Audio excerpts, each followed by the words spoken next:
ਬਿਸਮਿਲ੍ਲਾਹਿਰਰਹਿਮਾनिर्रहीम अस्सलामुअलैकुम। ਕੀ ਹਾਲ ਚਾਲ ਹੈ ਤੁਹਾਡਾ ਸਭ ਦਾ। ਉਮੀਦ ਹੈ ਤੁਸੀਂ ਸਾਰੇ ਬਿਲਕੁਲ ਖੈਰ ਖੈਰੀਅਤ ਨਾਲ ਹੋਵੋਗੇ। ਅੱਜ ਅਸੀਂ ਬਣਾਉਣ ਲੱਗੇ ਹਾਂ ਮਜ਼ੇਦਾਰ ਗਰਮਾ ਗਰਮ ਮੂਲੀਆਂ ਵਾਲੇ ਪਰਾਠੇ। ਸਭ ਤੋਂ ਪਹਿਲਾਂ ਅਸਾਂ ਲੈਣੀਆਂ ਨੇ 2 ਮੂਲੀਆਂ। ਫਿਰ ਅਸਾਂ ਕੀ ਕਰਨਾ ਜੀ, ਉਹਨਾਂ ਨੂੰ ਅੱਛੀ ਤਰ੍ਹਾਂ ਕੱਦੂਕਸ਼ ਕਰ ਲੈਣਾ ਤੇ ਉਹਨਾਂ ਦੇ ਵਿੱਚ ਅਸਾਂ ਪਾ ਦੇਣਾ ਜੇ 1.5 ਚਮਚ ਜਿਹੜਾ ਨਮਕ ਦਾ, ਤੇ ਇਹਨੂੰ ਅਸਾਂ ਚੰਗੀ ਤਰ੍ਹਾਂ ਕਰ ਲੈਣਾ ਮਿਕਸ। ਠੀਕ ਹੈ, ਮਿਕਸ ਨਮਕ ਅਸੀਂ ਇਸ ਲਈ ਜ਼ਿਆਦਾ ਪਾਇਆ ਹੈ ਕਿ ਜਦੋਂ ਅਸੀਂ ਇਹਦਾ ਪਾਣੀ ਨਿਚੋੜਨਾ ਹੈ ਤੇ ਜਿਹੜਾ ਨਮਕ ਨਾ ਕੁਛ ਪਾਣੀ ਦੇ ਵਿੱਚ ਵੀ ਤੁਰ ਜਾਣਾ, ਤੇ ਜਦੋਂ ਅਸਾਂ ਇਹਨੂੰ ਨਿਚੋੜ ਲੈਣਾ ਤੇ ਇਹ ਇਸ ਤਰ੍ਹਾਂ ਬਿਲਕੁਲ ਚੰਗੀ ਤਰ੍ਹਾਂ ਖੁਸ਼ਕ ਹੋਣਾ ਚਾਹੀਦਾ ਹੈ। ਠੀਕ ਹੈ ਜੀ। ਹੁਣ ਅਸੀਂ ਕੀ ਕਰਨਾ ਹੈ, ਇਹਨੂੰ ਅੱਛੀ ਤਰ੍ਹਾਂ ਡਰਾਈ ਕਰਕੇ ਤੇ ਇਹਨਾਂ ਦੇ ਬਾਲ ਜਿਹੜੇ ਨੇ ਨਾ ਇੱਕ ਬਾਉਲ ਦੇ ਵਿੱਚ ਇਕੱਠੇ ਕਰੀ ਜਾਣੇ ਨੇ। ਤੇ ਹੁਣ ਜੀ ਇਹ ਤੁਹਾਡਾ ਸਾਰਾ ਮਿਕਸਚਰ ਹੋ ਗਿਆ। ਇਹਦੇ ਵਿੱਚ ਹੁਣ ਅਸਾਂ ਪਾਉਣੀਆਂ ਨੇ ਮਸਾਲੇ। ਸਭ ਤੋਂ ਪਹਿਲਾਂ ਅਸਾਂ ਪਾਉਣਾ ਜੀ ਸਬਜ਼ ਧਨੀਆ, ਆਪਣੀ ਮਰਜ਼ੀ ਦੇ ਹਿਸਾਬ ਨਾਲ ਜਿੰਨਾ ਤੁਹਾਨੂੰ ਪਸੰਦ ਹੈਗਾ ਵੇ। ਇਸ ਤੋਂ ਬਾਅਦ ਅਸਾਂ ਲੈਣਾ 1 ਟੇਬਲ ਸਪੂਨ ਅਸਾਂ ਪਾਉਣਾ ਹੈ ਸੁਰਖ ਮਿਰਚਾਂ ਦਾ। ਫਿਰ ਅਸਾਂ ਪਾਉਣੀਆਂ ਨੇ ਜੀ ਥੋੜ੍ਹੀਆਂ ਜਿਹੀਆਂ ਸਬਜ਼ ਮਿਰਚਾਂ। ਫਿਰ ਅਸਾਂ ਕੀ ਕਰਨਾ ਜੀ, ਇਸ ਤੋਂ ਬਾਅਦ ਅਸੀਂ ਪਾਉਣਾ ਇਹਦੇ ਵਿੱਚ ਜ਼ੀਰਾ 1 ਟੀਸਪੂਨ। ਸਾਨੂੰ ਜੀ ਜ਼ੀਰਾ ਬਹੁਤ ਪਸੰਦ ਹੈ ਤੇ ਅਸੀਂ ਜ਼ਰੂਰ ਪਾਉਂਦੇ ਹਾਂ ਤੇ ਇਹਦਾ ਇੱਕ ਮਜ਼ੇਦਾਰ ਜਿਹਾ ਟੇਸਟ ਆਉਂਦਾ ਹੈ। ਫਿਰ ਇਹਦੇ 'ਚ ਅਸੀਂ ਪਾਉਣੀਆਂ ਨੇ ਦਾਦੜ ਮਿਰਚਾਂ ਅੱਧਾ ਚਮਚ। ਠੀਕ ਹੈ ਜੀ। ਫਿਰ ਅਸਾਂ ਪਾਉਣਾ ਇਹਦੇ 'ਚ ਸੁੱਕਾ ਧਨੀਆ, ਉਹਨੂੰ ਭਾਵੇਂ ਹੱਥ ਨਾਲ ਮਸਲ ਲਿਓ ਤੇ ਭਾਵੇਂ ਉਹਨੂੰ ਕ੍ਰਸ਼ ਕਰ ਲਿਓ, ਉਹ ਵੀ ਤੁਸੀਂ ਪਾਉਣਾ ਅੱਧਾ ਟੀਸਪੂਨ। ਫਿਰ ਅਸਾਂ ਪਾਉਣਾ ਜੀ ਇਹਦੇ ਵਿੱਚ ਥੋੜ੍ਹੀ ਜਿਹੀ ਸੁੱਕੀ ਮੇਥੀ ਤੇ ਥੋੜ੍ਹਾ ਜਿਹਾ ਗਰਮ ਮਸਾਲਾ, ਤੇ ਇਹਨੂੰ ਅਸਾਂ ਕਰ ਲੈਣਾ ਬੜੀ ਚੰਗੀ ਤਰ੍ਹਾਂ ਮਿਕਸ। ਚਲੋ ਜੀ, ਇਹ ਹੋ ਗਿਆ ਬੜੀ ਚੰਗੀ ਤਰ੍ਹਾਂ ਮਿਕਸ। ਤੇ ਇੱਕ ਚੀਜ਼ ਰਹਿ ਗਈ ਸੀ, ਉਹ ਸੀ ਹਲਦੀ। ਹਲਦੀ ਨਾਲ ਤੁਹਾਡੇ ਜਿਹੜਾ ਮਿਕਸਚਰ ਦਾ ਕਲਰ ਹੈ ਉਹ ਬੜਾ ਜ਼ਬਰਦਸਤ ਹੋ ਜਾਏਗਾ ਤੇ ਇਹਦਾ ਟੇਸਟ ਵੀ ਬੜਾ ਅੱਛਾ ਹੋ ਜਾਏਗਾ। ਹੁਣ ਅਸਾਂ ਲੈ ਲੈਣਾ ਇੱਕ ਛੋਟਾ ਜਿਹਾ ਪੇੜਾ ਤੇ ਉਹਨੂੰ ਅਸਾਂ ਇੰਝ ਕਰਕੇ ਨਾ ਉਹਦੇ ਵਿੱਚ ਦੇਸੀ ਘਿਓ ਰੱਖਣਾ ਥੋੜ੍ਹਾ ਜਿਹਾ, ਤੇ ਇੰਝ ਅਸੀਂ ਉਹਨੂੰ ਰੋਲ ਕਰ ਲੈਣਾ ਜੀ। ਇਹ ਛੋਟੇ ਛੋਟੇ 2 ਬਣਾਉਣੇ ਨੇ ਪੇੜੇ। ਅਸਾਂ ਪੇੜੇ ਬਣਾ ਕੇ ਤੇ ਉਹਨੂੰ ਤੁਸੀਂ ਛੋਟੀਆਂ ਛੋਟੀਆਂ ਰੋਟੀਆਂ ਵਾਂਗਰ ਜਿਹੜਾ ਨਾ ਜੀ ਉਹਨੂੰ ਬਣਾ ਲੈਣਾ ਵੇ। ਠੀਕ ਹੈ। ਤੇ ਦੂਸਰਾ ਪੇੜਾ ਵੀ ਤੁਸੀਂ ਬਿਲਕੁਲ ਜਿੰਝ ਅਸੀਂ ਪਹਿਲਾ ਪੇੜਾ ਲਿਆ ਸੀ ਉਹਦੇ ਵਿੱਚ ਥੋੜ੍ਹਾ ਜਿਹਾ ਦੇਸੀ ਘਿਓ ਰੱਖਿਆ, ਇੰਝ ਉਹਨੂੰ ਰੋਲ ਕੀਤਾ ਤੇ ਫਿਰ ਉਹਨੂੰ ਦੂਸਰੀ ਤਰ੍ਹਾਂ ਰੋਲ ਕਰ ਲਿਆ। ਚਲੋ ਜੀ, ਹੁਣ ਅਸੀਂ ਇਹਨਾਂ ਨੂੰ ਰੋਟੀਆਂ ਬਣਾਵਾਂਗੇ। ਠੀਕ ਹੈ।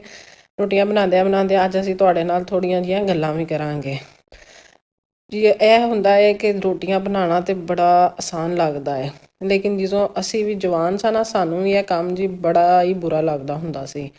ਬਲਕਿ ਮੈਨੂੰ ਤਾਂ ਐਂ ਲੱਗਦਾ ਸੀ ਕਿ ਪਰਾਠੇ ਬਣਾਉਣ ਨਾਲ ਮੇਰੇ ਹੱਥ ਜਿਹੜੇ ਨੇ ਨਾ ਉਹ ਆਇਲੀ ਹੋ ਜਾਂਦੇ ਨੇ ਤੇ ਬੜਾ ਇਹ ਫਜ਼ੂਲ ਜਿਹਾ ਨਾ ਕੰਮ ਹੈਗਾ। ਪਰ ਹੁਣ ਇੰਨੇ ਪਰਾਠੇ ਬਣਾਏ ਨੇ ਕਿ ਲੱਗਦਾ ਹੈ ਕਿ ਮੈਂ ਆਪ ਹੀ ਇੱਕ ਪਰਾਠਾ ਬਣ ਗਈ ਹਾਂ, ਬਸ ਸਮਝੋ ਤੁਸੀਂ।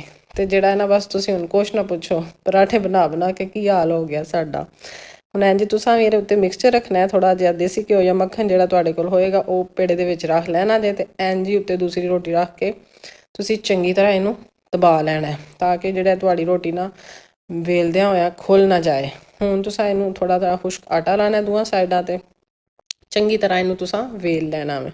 ਚਲੋ ਜੀ, ਆਹ ਰੋਟੀ ਵੇਖੋ ਕਿੰਨੀ ਜ਼ਬਰਦਸਤ ਗੋਲ ਮਟੋਲ ਰੋਟੀ ਜਿਹੜੀ ਹੈ ਨਾ ਬਣ ਗਈ ਹੈ।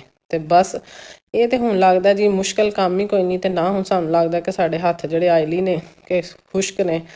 ਹੁਣ ਅਸਾਂ ਇਹਦੇ 'ਤੇ ਥੋੜ੍ਹਾ ਜਿਹਾ ਹੋਰ ਆਟਾ ਪਾਇਆ ਸੁੱਕਾ, ਅਤੇ ਇਹਨੂੰ ਹੋਰ ਪਤਲਾ ਕਰ ਲਿਆ ਕਿ ਤੁਹਾਡੇ ਕ੍ਰਿਸਪੀ ਜਿਹੇ ਮਜ਼ੇਦਾਰ ਜਿਹੇ ਪਰਾਠੇ ਤਿਆਰ ਹੋਣਗੇ।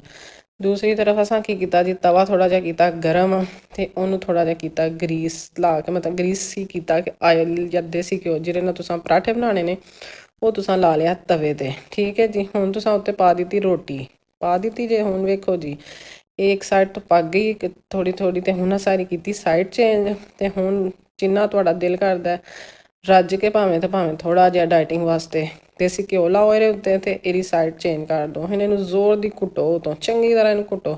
ਜਿੰਨਾ ਘੁੱਟੋਗੇ ਨਾ ਓਨਾ ਹੀ ਇਹ ਕ੍ਰਿਸਪੀ ਬਣੇਗਾ ਜੀ। ਠੀਕ ਹੈ ਜੀ। ਵੇਖਿਓ ਹੁਣ ਇਹਦੀ ਸ਼ਕਲ ਕਿੰਨੀ ਮਜ਼ੇਦਾਰ ਜੀ ਤੁਹਾਨੂੰ ਦਿਖਾਵਾਂਗੇ ਬਣਦੀ ਹੈ। ਠੀਕ ਹੈ ਜੀ। ਹੁਣ ਇਹ ਇੱਕ ਸਾਈਡ ਤੋਂ ਤਕਰੀਬਨ ਜਿਹੜਾ ਸਾਡਾ ਪਰਾਠਾ ਹੈ ਨਾ ਤਿਆਰ ਹੋ ਗਿਆ ਜੇ। ਇਹ ਵੇਖੋ ਜੀ ਕਿੱਡਾ ਜ਼ਬਰਦਸਤ। ਇਹ ਜਦੋਂ ਤੁਸੀਂ ਗਰਮਾ ਗਰਮ ਚਾਹ ਦੇ ਨਾਲ ਖਾਣਾ ਨਾ, ਤਾਂ ਤੁਹਾਡਾ ਜਿਹੜਾ ਨਾ ਮੂਡ ਵੇਖੋ ਐਡਾ ਫਰੈਸ਼ ਹੋ ਜਾਣਾ, ਅਤੇ ਘਰ ਵਾਲਿਆਂ ਦਾ ਵੀ ਜਿਨ੍ਹਾਂ ਦਾ ਮੂਡ ਖ਼ਰਾਬ ਹੋਣਾ ਨਾ ਪਰਾਠਾ ਖਾ ਕੇ ਬਿਲਕੁਲ ਜੀ ਵਧੀਆ ਅਤੇ ਫਸਟ ਕਲਾਸ ਹੋ ਜਾਣਾ। ਫਿਰ ਬੇਸ਼ੱਕ ਤੁਸੀਂ ਜੋ ਚਾਹੋਗੇ ਨਾ ਅਤੇ ਤੁਸੀਂ ਉਹਨਾਂ ਨੂੰ ਆਖਣਾ ਅਤੇ ਉਹਨਾਂ ਤੁਹਾਡੀ ਗੱਲ ਮੰਨ ਲੈਣੀ। ਠੀਕ ਹੈ ਜੀ। ਇਹ ਵੇਖੋ ਸਾਡਾ ਮਜ਼ੇਦਾਰ ਜਿਹਾ ਪਰਾਠਾ ਤਿਆਰ ਹੈ। ਅਤੇ ਹੁਣ ਅਸੀਂ ਲਿਆਉਂਦੇ ਹਾਂ ਪਲੇਟ, ਅਤੇ ਇਹਨੂੰ ਉਹਦੇ ਵਿੱਚ ਕੱਢ ਕੇ ਅਤੇ ਤੁਹਾਨੂੰ ਸਰਵ ਕਰਕੇ ਵਿਖਾਉਂਦੇ ਹਾਂ। ਅਤੇ ਇਹ ਵੇਖੋ ਜੀ ਤੁਸੀਂ ਕਿੱਡੇ ਆਰਾਮ ਨਾਲ ਇਹਦੀਆਂ ਦੋਵੇਂ ਤਹਿਵਾਂ ਜਿਹੜੀਆਂ ਜਿਹਨਾਂ ਵੱਖਰੀਆਂ ਹੋ ਗਈਆਂ ਜੇ, ਅਤੇ ਇਹਦਾ ਰੰਗ ਹੀ ਵੇਖ ਲਵੋ। ਇਹਨੂੰ ਵੇਖ ਕੇ ਦਿਲ ਕਰਦਾ ਇਹਨੂੰ ਸਾਰਾ ਖਾ ਜਾਈਏ। ਠੀਕ ਹੈ ਜੀ। ਬਸ ਜੀ, ਇਹ ਤੁਹਾਡੀ ਮਿਹਰਬਾਨੀ। ਸਾਡੇ ਚੈਨਲ ਨੂੰ ਸਬਸਕ੍ਰਾਈਬ ਕਰਿਓ ਤੇ ਲਾਈਕ ਵੀ ਕਰਿਓ ਤੇ ਕਮੈਂਟ ਵੀ ਕਰਿਓ। ਠੀਕ ਹੈ ਜੀ, ਆਇੰਦੀ ਰੈਸਪੀ ਬਣਾ ਕੇ ਸਾਨੂੰ ਕਮੈਂਟ ਜ਼ਰੂਰ ਕਰਿਓ। ਅੱਲਾ ਤੁਹਾਨੂੰ ਆਸਾਨੀਆਂ ਅਤਾ ਕਰੇ ਤੇ ਸਾਨੂੰ ਵੀ ਆਸਾਨੀਆਂ ਤਕਸੀਮ ਕਰਨ ਦਾ